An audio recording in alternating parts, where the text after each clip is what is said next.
How did torture become central to the US response to the 2001 attacks on New York and Washington? What are the legacies of the US torture program? Welcome to Connections, the Arab Studies Institute interview program on current events, policy questions, and new ideas. I'm Mouin Rabbani, and for this episode, we're delighted to be speaking with the leading torture scholar, Lisa Hajjar. Lisa Hajjar is a professor of sociology at the University of California, Santa Barbara. Her work focuses mainly on issues relating to law and conflict. Her books include Torture, A Sociology of Violence and Human Rights. Her latest publication, The War in Court, The Inside Story of the Fight Against US Torture and the War on Terror, will be published by the University of California Press.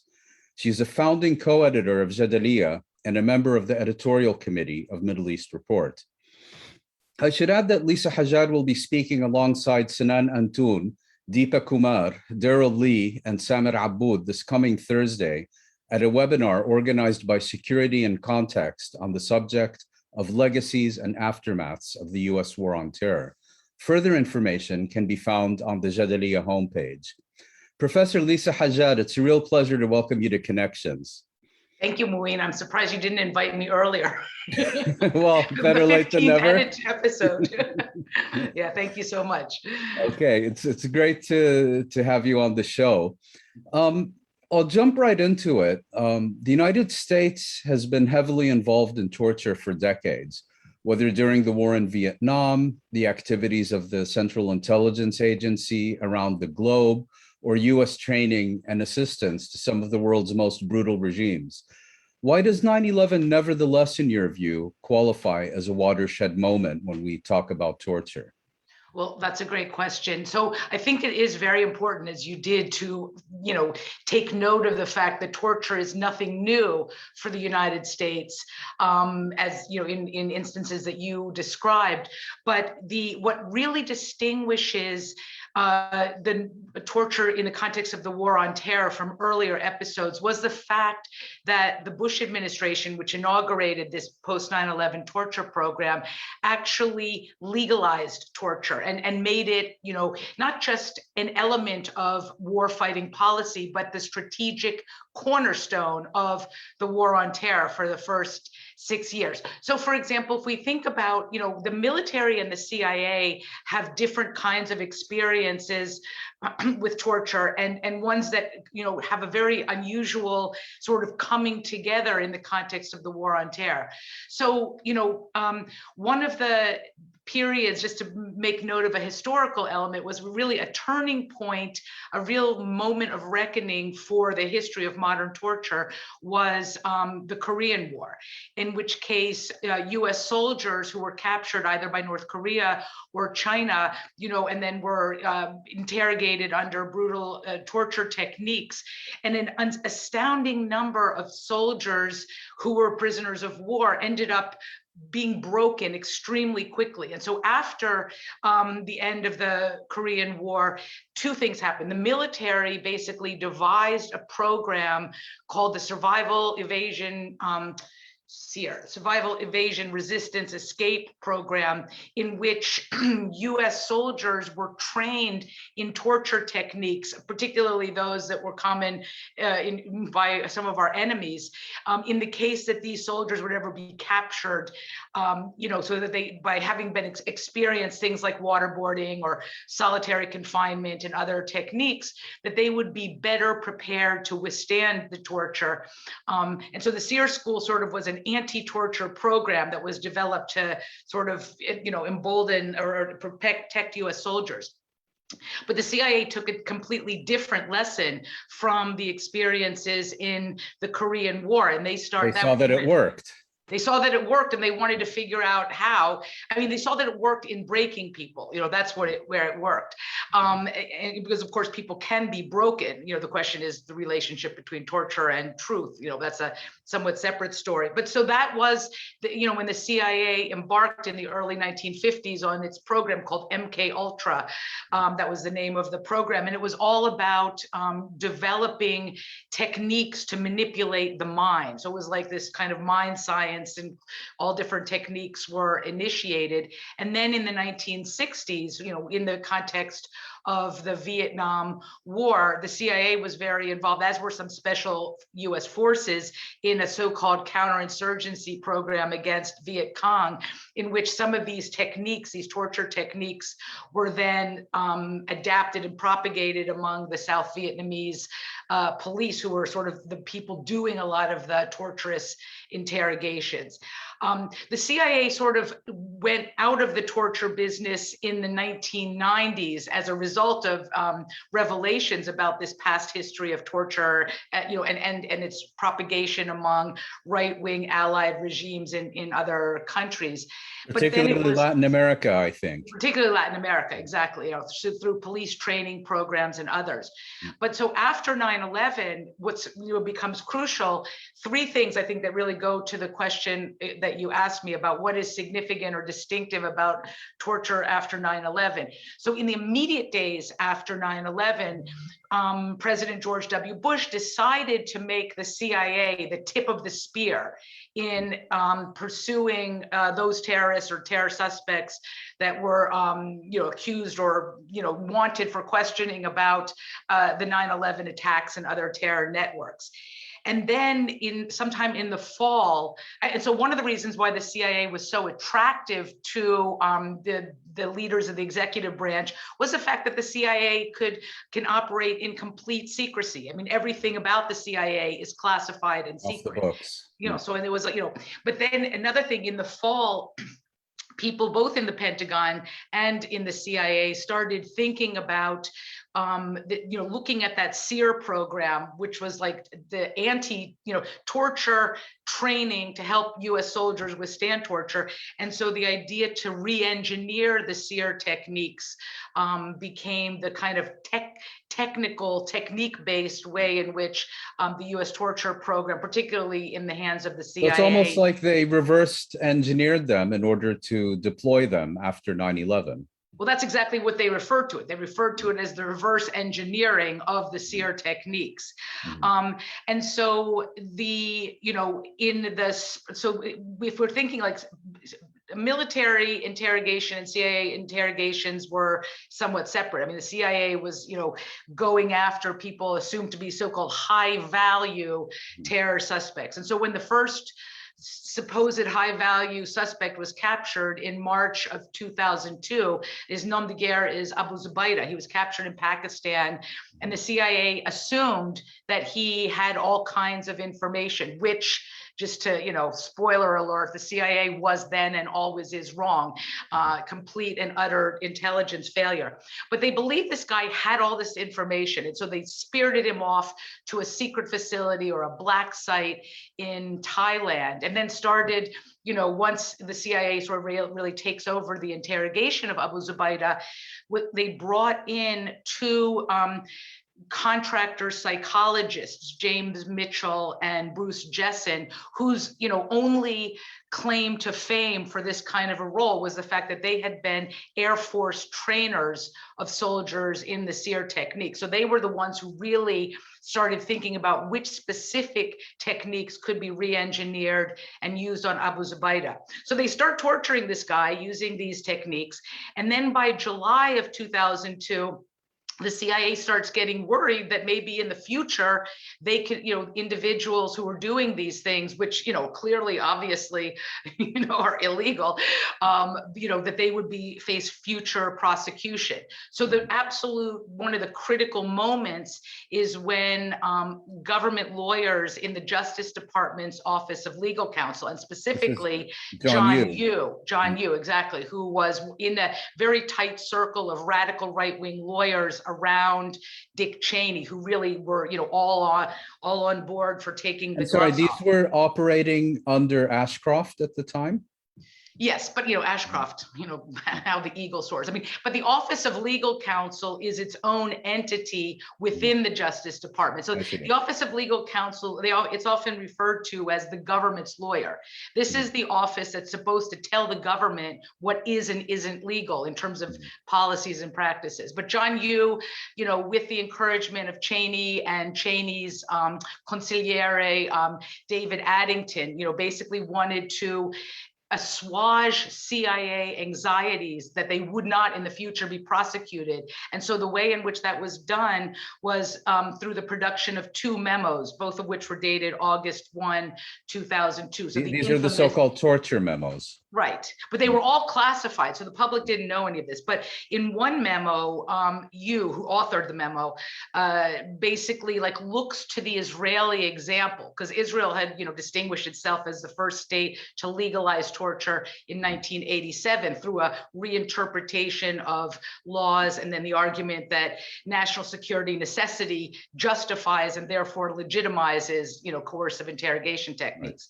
Right. So John Yoo adapts some of those arguments, also seasons them with certain US arguments to basically say that unless the interrogator's intent is to torture them, as opposed to an intent to get information out of them, so torture being the means rather than the end, right, that therefore then they wouldn't fall afoul of the US federal law that criminalizes torture. Unless it was gratuitous infliction of cruelty, it was legal.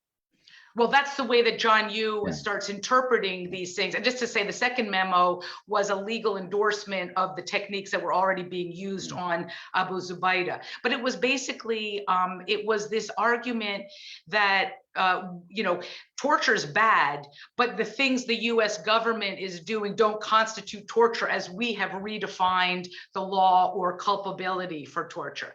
So right, that memo was written specifically for the CIA, which is a civilian agency and therefore is not subject to the laws of war, the Geneva Conventions. But the White House passed it along to the Pentagon, and then Secretary of State Donald Rumsfeld and the General Counsel for the Pentagon, William Hayes, basically then used that argument to push back against, to basically provide military interrogators with the same prerogatives to torture as the CIA had already gotten. And then you get some pushback from the, the JAGs, the Judge Advocate Generals, or military lawyers. This is within the Pentagon we're talking about. Within the Pentagon, exactly. But they were overridden. And so, by March of 2003, Rumsfeld has signed off on very similar torture techniques that could be utilized by the military, particularly at Guantanamo. So that's a sort of how, torture gets legalized and expanded to different institutions. The one point I would just say about why did this happen? And that's really much more of a political question.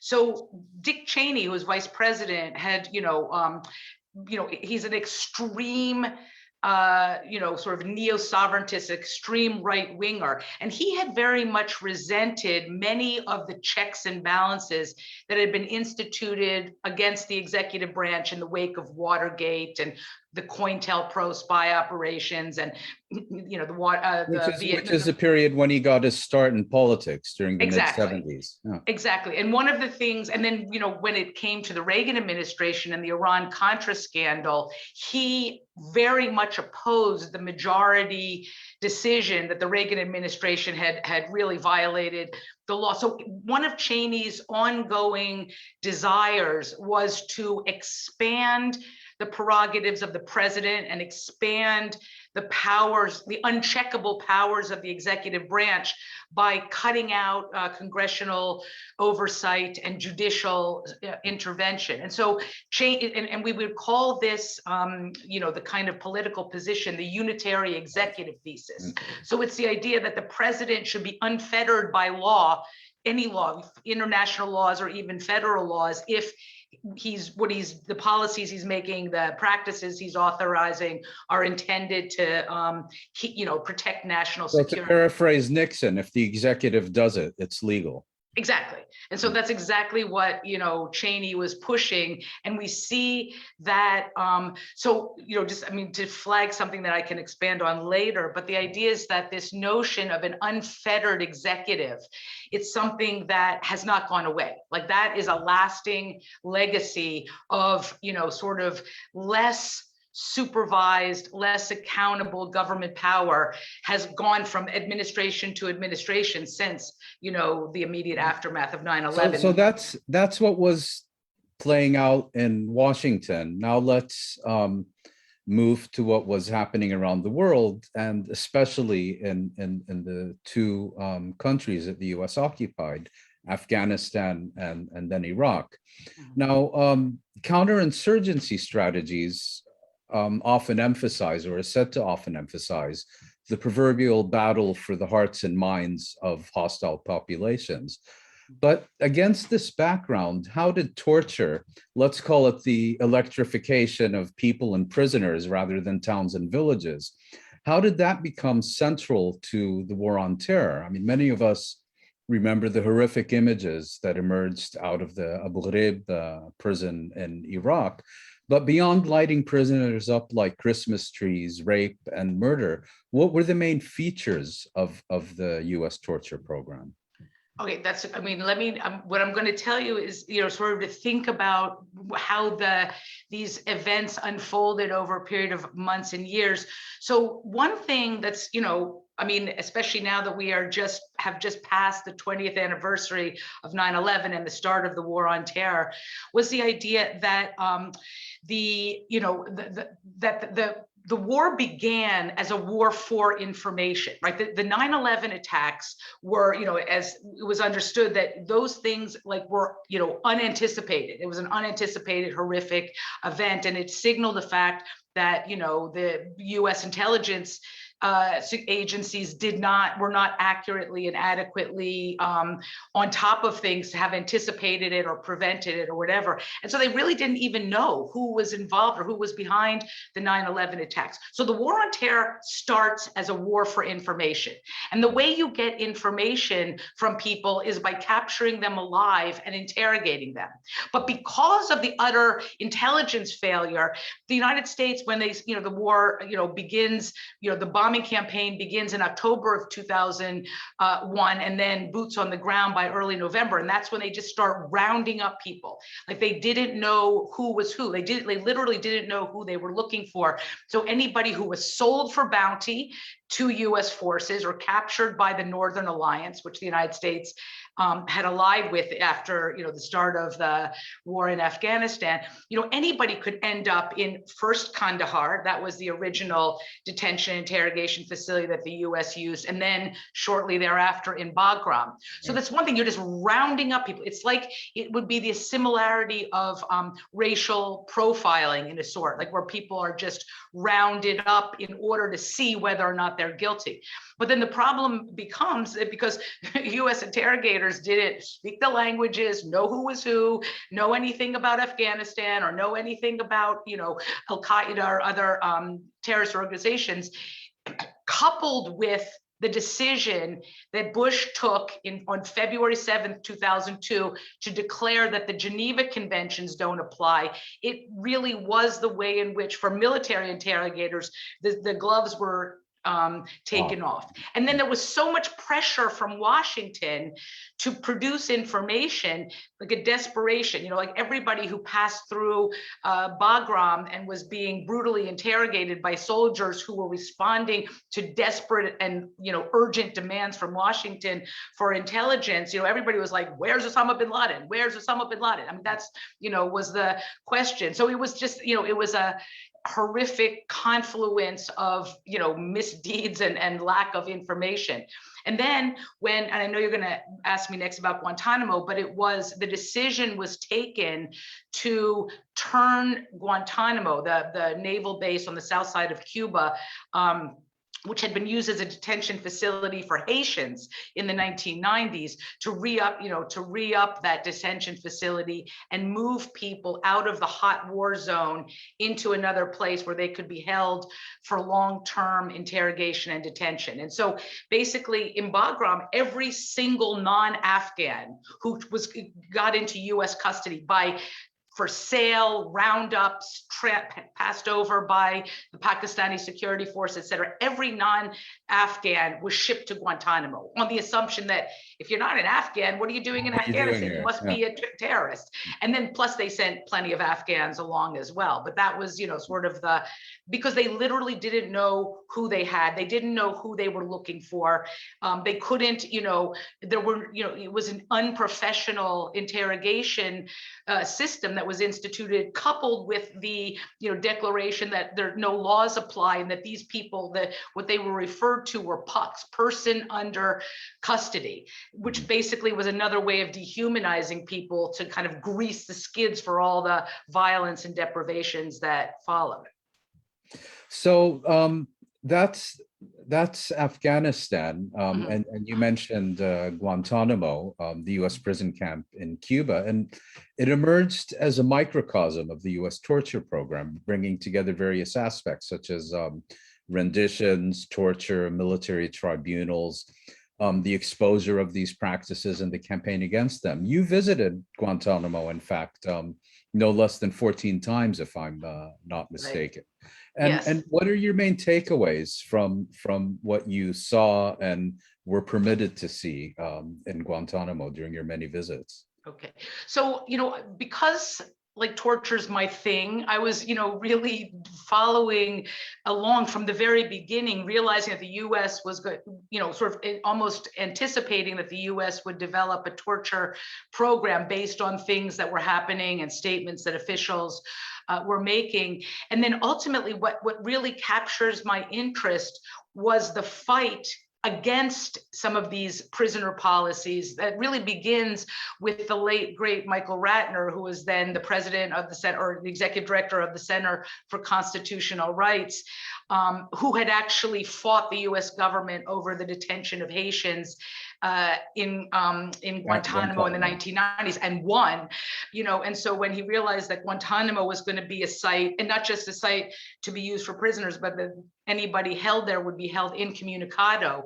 So Ratner, Joe Margulis, Clive Stafford Smith, the Center for Constitutional Rights, and others start this fight against, sort of, at first it was just incommunicado detention in a place like Guantanamo, but ultimately— I'm sorry to interrupt, but by that you mean that we weren't even supposed to know who was being held there? Absolutely. Those names were a secret.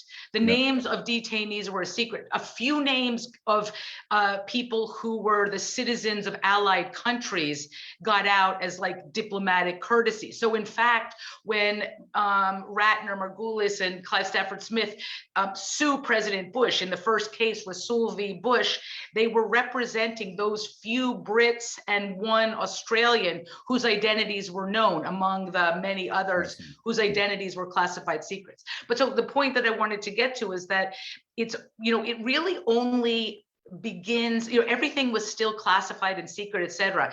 But as you had mentioned before, the Abu Ghraib scandal, because I just need to link that back in with Iraq. I mean, this will get me back to Guantanamo in a moment. But it was the decision of the neocons to spread the war on terror to Iraq on fabricated, justifications like that. Iraq still had a weapons of mass destruction program, but more, bizarrely, that Saddam Hussein had been in alliance with Osama bin Laden, and therefore Iraq bore some responsibility for 9/11.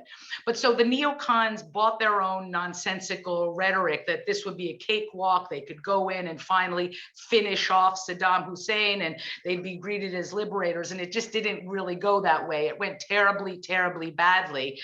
And so just like in Afghanistan, in Iraq, the US just started rounding up people and and there was like transfers between interrogators from Afghanistan who brought their torture skills to Iraq, et cetera. And that's what leads to the debacle that was photographed by military police themselves about the torture of some Iraqi prisoners in the Abu Ghraib prison. But it's when those photos become public in April of 2004. It's like, that's what blows the lid off all the secrets. Like, the United States does torture people, contrary to all the statements to the contrary by various Proudly officials. so, one may, you could almost add. Right. And so then it was, the pressure that the Abu Ghraib scandal put on the Bush administration forced the executive branch to start releasing a few memos and policy documents, because Congress was finally like roused from its sleepy slumber to ask what was happening in interrogation and detention facilities. And that's when those torture memos, including the infamous August 1 memo authored by John Yoo, come out. And then at the end of, that was in like sort of May and early June of 2004, on the heels of the Abu Ghraib scandal. And then at the end of June, it was the first of not very many victories, by the good lawyers, by the lawyers who were fighting the government, when, CCR et al. Won in the Supreme Court the case of Rasul v. Bush.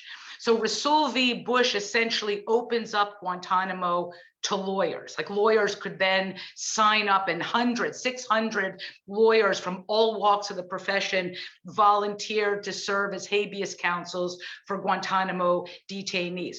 So, and I think journalists were given access as well. Journalists were allowed. I mean, like, Carol Rosenberg is, really a national treasure. She was there when the first prisoners were airlifted. She's been there a lot, but there wasn't much going on in, they were allowed to, they'd been allowed to see the prisoners, but there wasn't much that the government wanted the media to report on in Guantanamo. But after, when the first lawyers begin going down to Guantanamo and meeting with these clients that they have volunteered to represent, that's when the narrative starts changing. So the point being, then my research, sort of following toward, I start doing research on the lawyers who were going to Guantanamo, et cetera. And Guantanamo seemed like a closed place. And so it was a very, as a scholar and, somebody who writes journalistically, it was very frustrating that I couldn't see for myself. Like, I had to always base whatever I was learning on interviews with people who went to Guantanamo, who particularly those lawyers, as well as military lawyers, the first batch of military lawyers who were assigned to represent the first detainees who were slotted for prosecution in the presidentially created military commissions. So, but it wasn't until 2010 that in 2010, of course, is the Obama administration.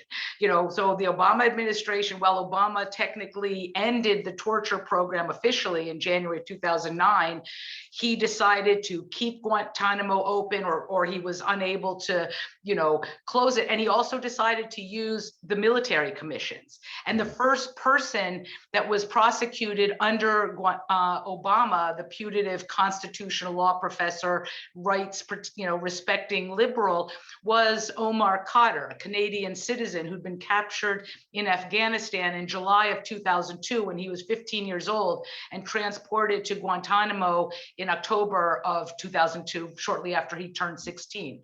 So the first person to be prosecuted under Obama was this, child, so-called child soldier.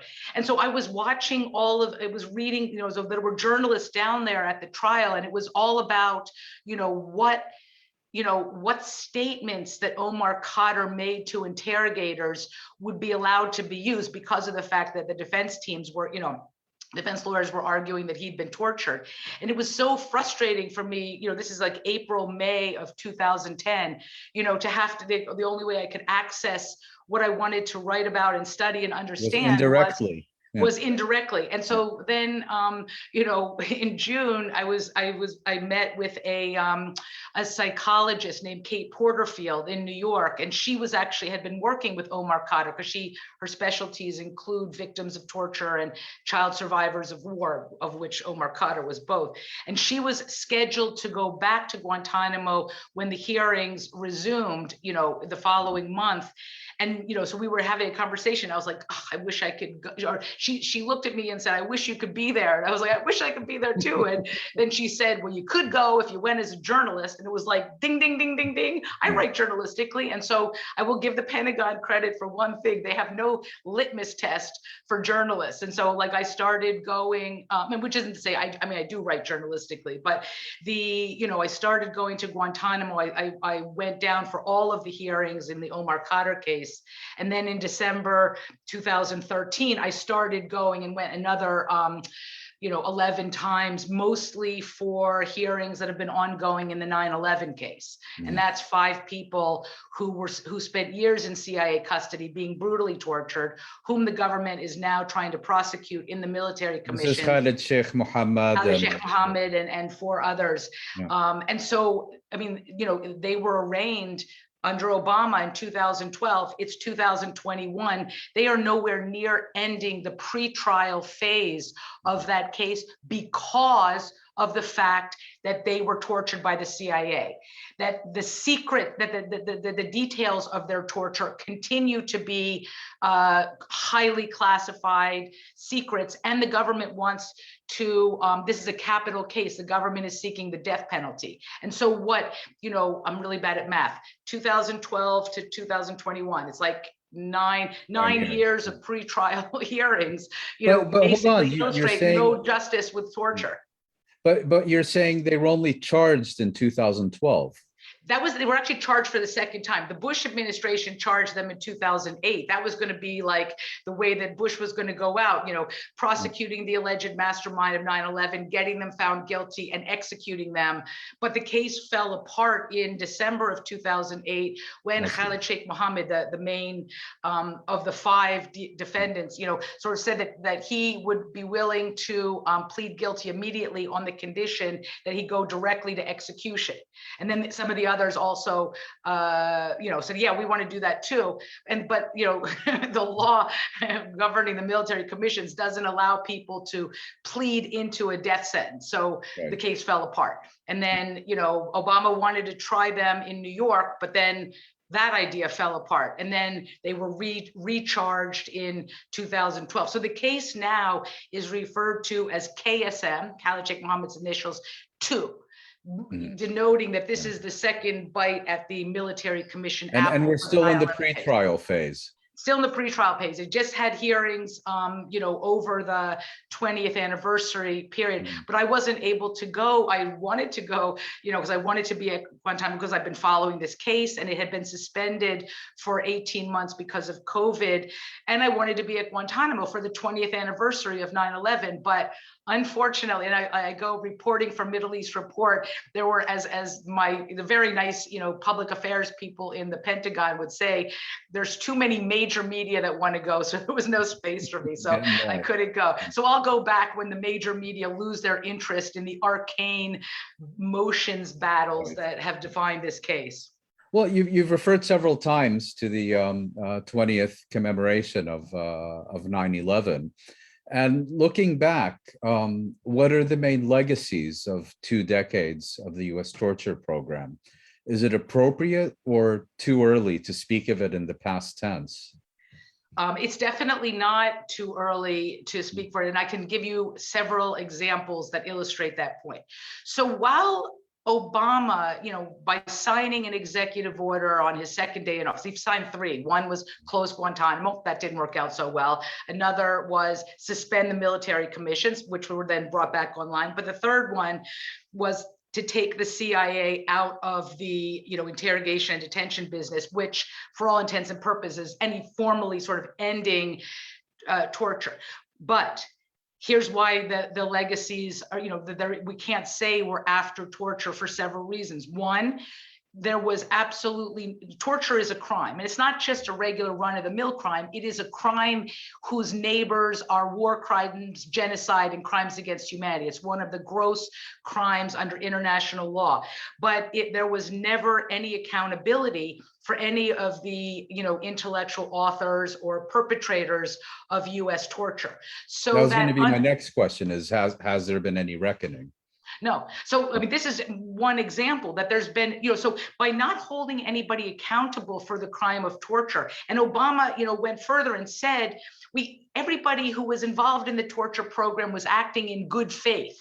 And the good faith was because they basically, government lawyers had legalized what they were doing at that time period. So even if the policy changes, the lack of accountability is, a major problem. I mean, so not just a problem that the people responsible for torture weren't prosecuted, and some of them, were promoted to higher things, but the fact that that sequence of events has actually made it very difficult, if not impossible, for average Americans or even the US legal system to accurately understand what is torture and what is wrong with torture. I mean, we don't even have that story. But a second, the other significant example is the fact that although the torture program ended in terms of the use of those techniques in the interrogation of detainees, the fact that the CIA, everything about it remains classified. And so there is this important and devastating chapter of US history, which was the focus of the Senate Select Committee on Intelligence, did a report, started out bipartisan. The report was, concluded in 2012, harshly critical of the CIA for saying that the interrogation techniques they were authorized to use didn't work, it endangered US security, et cetera. But because the Senate report was so critical of the CIA program, all the CIA defenders and torture enthusiasts, sort of rallied against it. And what's happened is that all the public has ever seen is a heavily redacted executive summary of the SSCI report. But that 6,300 page report, which is not the only one, but one authoritative accounting of the CIA's torture program, is locked away. And it's, and so that inability to even know what our government did and why, or the details, that is another enduring legacy.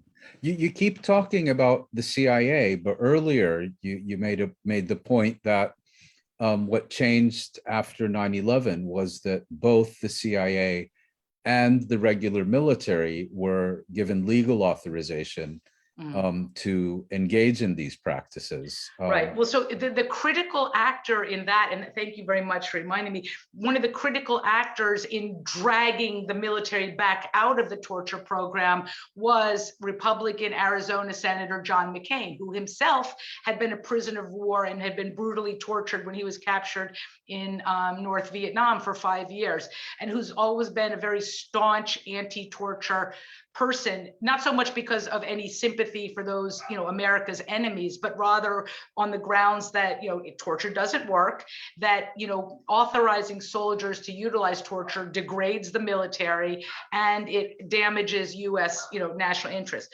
So McCain, particularly because, soldiers who were involved or aware of, military interrogational abuses started contacting McCain. And there were, of course, NGOs, operating on this level too. And McCain basically fought his own party and the Bush administration by authoring an amendment to the defense spending bill of 2005. It is called the McCain Amendment. And it basically, its original aim was to re-prohibit any use of violent, psychological or physical tactics by US interrogators, by all of them. Cheney loses his shit. It's one thing for the military to be, McCain to be a terrorist, sympathizing, whatever, but leave the CIA alone. And so there was a battle. McCain battled it out with the White House in the fall of 2005. And finally, McCain was worn down or broken. Let's say the White House broke him. And so he agreed to add a CIA exception to the prohibition. So the main McCain amendment essentially takes the military back out of the formally legal policy position of torture, but it carved out that CIA exception. I see.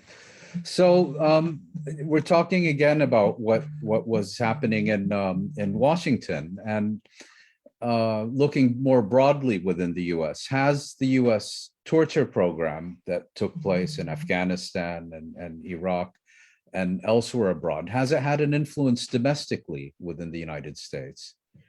I mean, yeah, many influences. And, you know, one of the things when I first started, you know, focusing on torture in the context of the war on terror was many of my friends, dear friends and colleagues who work on, you know, prison abuse and the horrific conditions in US prisons, you know, were, and especially after the Abu Ghraib scandal came out, were frustrated that there was, you know, not very many, but some people who were like loudly opposing torture of foreigners abroad, that, you know, the idea that it wasn't really, you know, that it was ignoring or or understating the significance of the fact that many of the, particularly long-term isolation and sleep deprivation that are, you know, techniques that are found in US prisons, that was getting, you know, Like prolonged solitary confinement, basically. Prolonged solitary confinement, and all kinds of other, you know, maybe not waterboarding, et cetera. But the thing is that, you know, in the context of, while the torture program, both military and civilian and CIA was operating, I mean, some of the people who were brought in to be interrogators were, you know, police officers, you know, who use torture in their domestic thing. And particularly, you know, Chicago had a notorious torture problem. And so some of the infamous police torturers were actually put on reserve duty, brought down to Guantanamo. One of them is a guy named Richard Zuley, who led the brutal interrogation of a Mauritanian named Mohamedou Salahi. And he basically was bringing in all kinds of abusive techniques that he had, you know, sort of perfected on poor people, people of color in the Chicago area, in order to force them to confess falsely often to things. And so that he was, you know, he was let loose on Salahi. And that's, you know, so part of this, you know, I mean, Zuley has never been held accountable. No one has been held accountable. So in some ways, that's part of this, you know, why we can't say we've turned the page on this chapter. Yeah, so just one last point on this. I mean, when we talked about accountability, you spoke about those who were directly involved in terms of government officials writing torture memos, perpetrators, and so on. But where do people like James Mitchell fall into this, who were, my understanding is they were kind of hired as torture consultants? Well, no, they were actually the torturers. So Mitchell and Jessen, but mostly Mitchell, actually testified in the 9/11 case, you know, because the defense lawyers called them. Mitchell took, you know, Mitchell's been the much more talkative of the two of them. You know, he's the one who published an autobiography. He seems very proud of his work from the interviews. In fact, so when he was on the stand in January of 2020, I was there, you know, he was basically saying that, you know, he was asked by his government to help fight terrorists who had killed 3,000 people. And so then he, you know, he utilized his, you know, seer skills. But so he's never been prosecuted. However, because he and Jessen, excuse me, were contractors and not CIA employees, they're the two that have kind of been put out to, I mean, if there have been legal cases, you know, that have, there have been civil suits, for example, against Mitchell and Jessen, you know, and then the government has stepped in and paid, like they lost, and the government stepped in and paid the money that was the damages awarded to plaintiffs.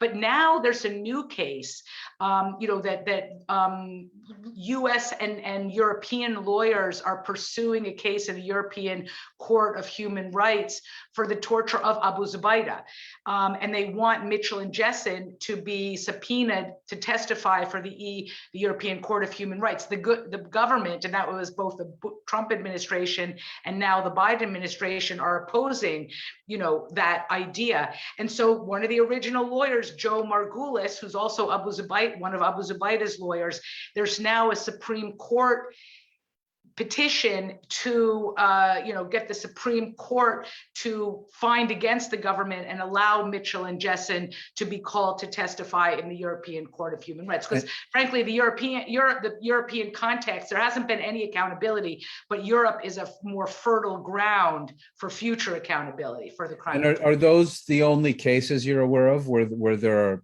active attempts to seek accountability for this whole affair?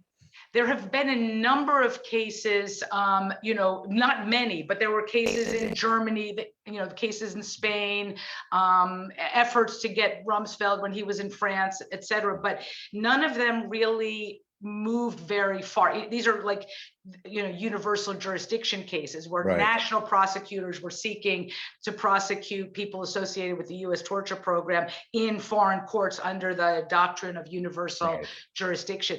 But the place where there has been some accountability has been the European Court of Human Rights. And so the cases have been not about criminal accountability, but rather the countries that allowed the CIA to operate black sites on its territory, Poland, Romania, Lithuania. And then there was also Macedonia was involved in a kidnapping case of a German citizen. So the European Court of Human Rights has ruled on behalf of some of the former CIA detainees. And now there's an action, I don't know much about it, but in the American, the American Court of Justice, which deals with the Americas. Right. Lisa Hajjar, it's been anything but torture. Thank you very much for sharing your experiences and insights with Connections. Thank you. And also a special thank. Please. Can I just say one thing? Like many of these little nuggets of facts are part of the book that will hopefully be out in 2022. We mentioned it, but we're very much looking forward to it. And also just to remind again that you and others will be speaking at the webinar this Thursday, organized by Security in Context on legacies and aftermaths of the war on terror. And also special thanks to Arish Faisal for her technical support. Thank you very much. Thank you.